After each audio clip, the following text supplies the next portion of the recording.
այնպես որ որևէ բան չի փոխվել խաղաղության այդ կեղծ գործընթացից առաջ տեղի ունեցող իրադարձությունների, թե դրանից հետո տեղի ունեցող իրադարձությունների։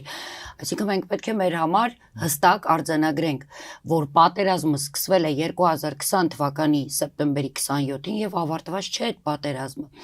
Գիտեք, այդ կեղծ fake իրականությունը,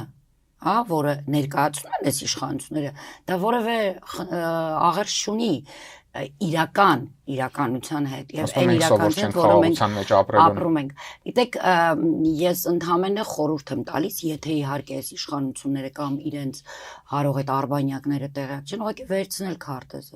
վերցնել քարտեզը ու նայել ու տեսնել Հայաստանի վիճակը, դիրքը քարտեզի վրա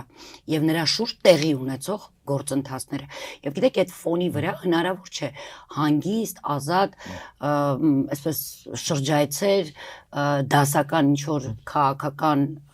գործընթացներ իրականացնել Հայաստանի Հանրապետությունում։ Ամբողջական հաղորդումը դիտեք մեր YouTube-յան ալիքում։